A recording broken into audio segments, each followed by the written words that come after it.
la presse d'avoir bien voulu répondre à notre invitation.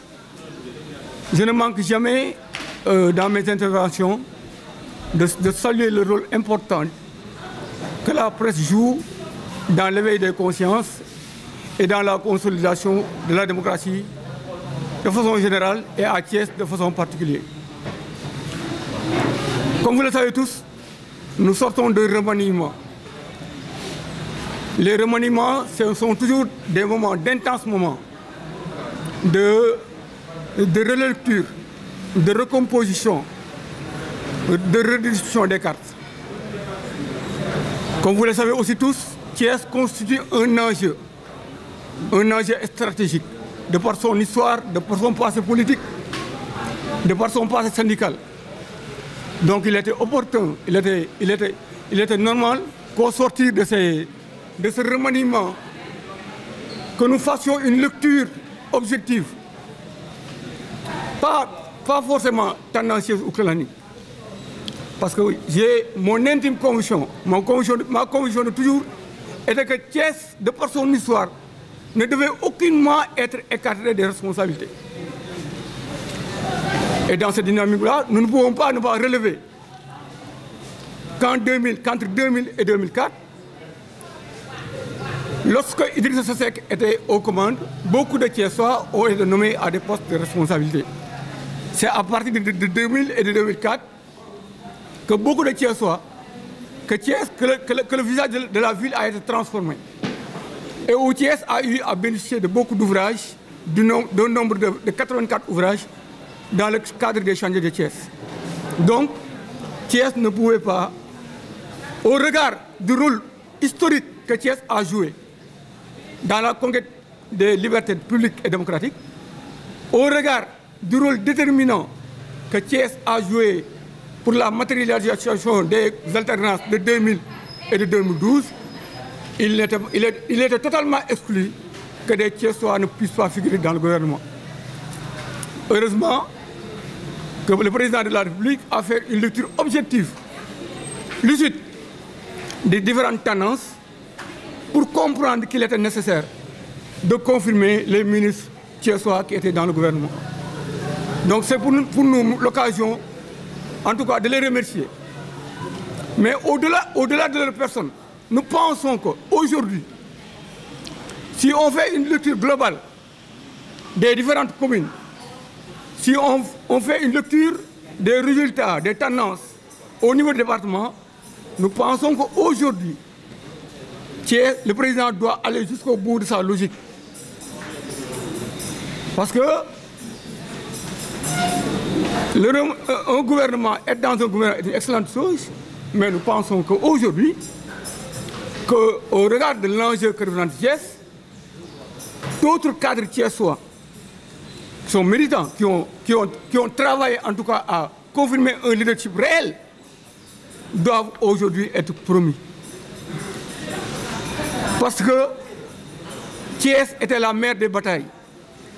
Tous les acteurs politiques de Thiès, sans distinction, ont fait preuve d'un engagement sans faille pour que les lignes puissent bouger et pour que les tendances puissent être modifiées. Les Thiessois en ont décidé autrement. Mais ça ne doit pas empêcher aux gouvernants de comprendre que Thiès était la mère des batailles. La menace, ce n'était pas dans l'espace du département. La menace, ce n'était pas au Fouta, où dans un cercle très restreint, on parvenait à promouvoir plus de 10 à 15 cadres. La menace, c'était à Thiès. Thiès était la mère des batailles. Il fallait faire en sorte que, après les législatives, après les locales, il fallait faire en sorte que beaucoup de responsables, jeunes surtout, puissent être promis à des postes de responsabilité. Parce qu'en vérité, selon il est question, c'est de faire en sorte que, de travailler, de créer les conditions politiques à ce qu'on puisse aller vers la conquête d'une nouvelle majorité. Et pour aller à la conquête d'une nouvelle majorité, il fallait s'appuyer sur d'autres forces autres que celles qui étaient là.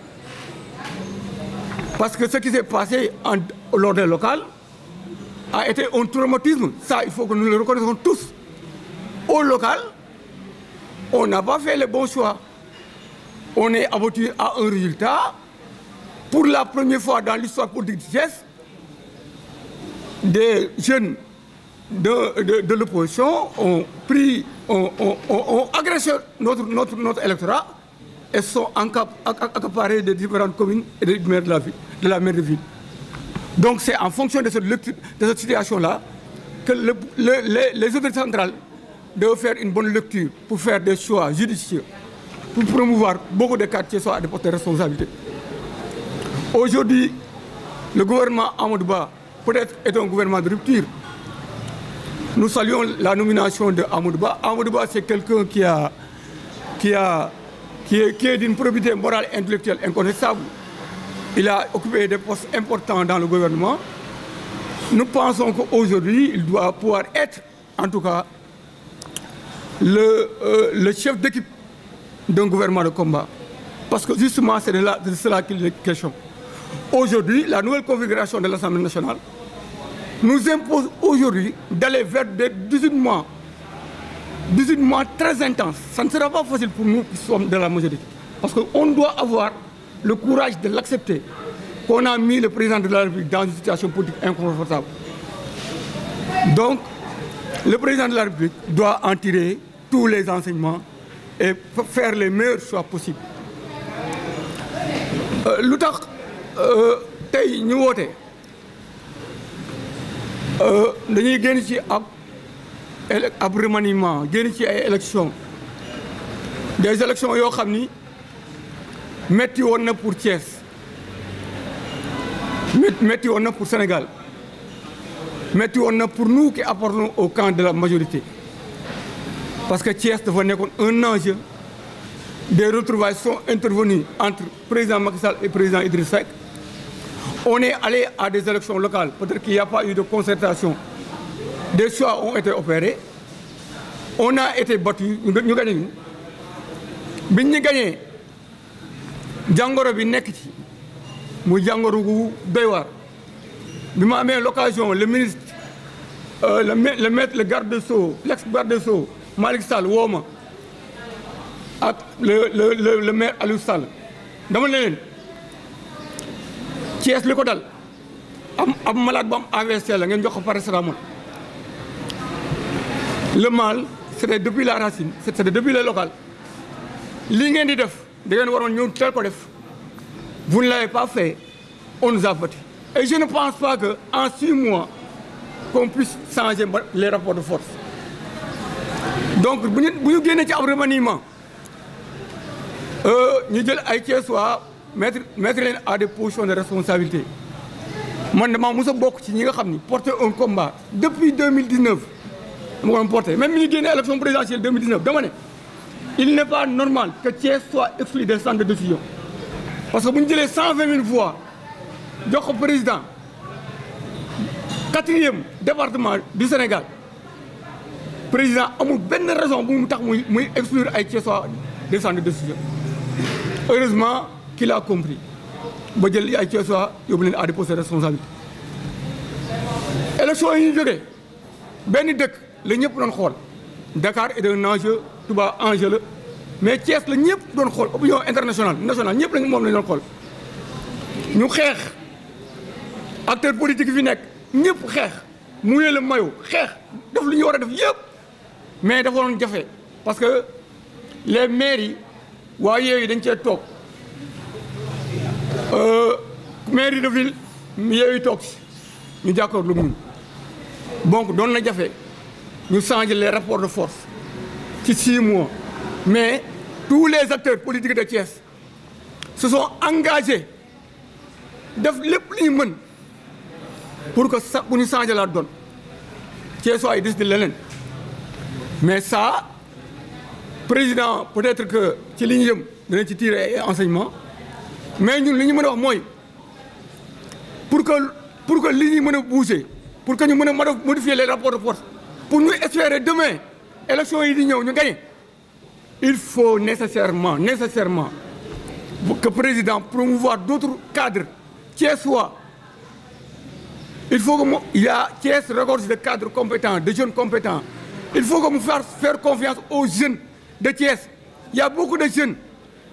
Je dis, un homme politique comme ku mel ni Habib Kane, parce que dama koy wax toujours ne ko da nga def lu jafe parce que man gisuma Sénégal benn commune benn dëkk bu nit ñàkk ci élection locale gagné ko ci élection législative. Donc gis naa ko mu dem élection locale ànd ak Thierno Alassane Sall gagné presque 300 de vote. mu dem ànd ak Idrissa Seck ne ko dama bëgg sama centre de vote bii amaat ci ndam mu ne ko naa joxaat ndam. Ce jeune là qui s'est révélé, qui s'est battu pour que le centre de vote de Malick Kaïré tombe entre les mains de la majorité muy jàmbaar parce que dam moment bi fi ñu toll nii ak ci guerre bi ñu jëm nii parce que guerre bi ñu jëm mooy dama jàkkaarloog benn parti bu ñu naan Yewwi benn coalition c'est-à-dire qui ont menti aux Sénégalais waxuñu leen dëkk arrogance insolence défier justice saaga loolu la ñu amee capté électoral malheureusement Sénégal li ñu bëgg léegi les vertus au Sénégal c'est l'injure les invectives loolu la ñu bëgg ñooñu tey ñoo nekk ci arène politique bi pour mën a jàkkaarloog ñoom ku xam histoire politique bi Thiès alternance yi am Sénégal yëpp Thiès la jël départ. Donc le président a intérêt à Thiès, comme on a mis sur pied un gouvernement de combat, il a intérêt à Thiès à avoir des jeunes aux commandes. S'il n'a pas de jeunes aux commandes, c'est-à-dire que si le président ne fait pas la promotion des jeunes de Thiès, il va scier la branche sur laquelle il est assis. Ce pays-là, kenn mënu ko liggéey sans Thiès, kenn mënu effacer Thiès de la carte politique du Sénégal, parce que Thiès va me passer. dafa am histoire syndicale dafa am histoire politique acteurs politiques yi nekk Thiès fii c'est des acteurs politiques yu de qualité des gens yoo xam ne wane nañ seen bëgg ci Thiès wane nañ seen amour pour le président wane nañ seen engagement pour la majorité Benno Bokk Yaakaar donc dafa jot en tout cas cadre yooyu ñu promouvoir leen ñu jox leen ay responsabilités bu fekkee président yaakaar na ni Thiès war na mën a partir ci combat bi ñu jëm parce que nag configuration assemblée bu bees bii am bu kenn nëbbante man dama ne li xaw ren c'est inédit dans l'histoire politique du Sénégal musul am donc configuration assemblée nationale bu bees bii daa war a permettre président mu xool ko bu baax ñu am des gens sûrs des gens loyaux des gens yoo xam ne duñu trahir mukk président de la République. Parce que loolu bu ko président amul conscience ci loolu on va créer les conditions d'une troisième alternance te Sénégal dañoo jëm ci pétrole dañoo jëm ci gaz dañoo jëm ci ay enjeux stratégiques erreur bu ndaw bu ko président defee ci loolu yaakaaruma ni ñuy am espoir dans 17 mois di mën a jëlaat di mën a ma conserver ce pouvoir là. Donc j'invite le président Macky Sall à promouvoir des cadres, des jeunes compétents de la trempe de Habib Kane xale bu yaru la bu engagé wu la bu bëgg dëkk bi la amul benn événement bu am Thiès depuis plus de 5 ans boo xam ni il a été absent. D'ailleurs dans les tout prochains jours nous allons encore nous réunir ici parce que pour les fournitures scolaires on a prévu plus de 9000 kits scolaires à distribuer aux parents. Donc loolu laa amoon ci lu may wax te di demander aussi au président d'aller plus loin dans la promotion des cadres de Thiessois. Au nord il y a un vide total. Le nord est sevré de responsabilités. Il y a des cadres là-bas au nord. Le président, donc, au-delà du fait qu'il a nommé des ministres dans le gouvernement des Thiessois, et nous saluons ces nominations-là, il doit aller plus loin en promouvant d'autres jeunes qui sont engagés, qui ont suffisamment donné la preuve de leur amour pour Thiès et de leur engagement pour le président de la République.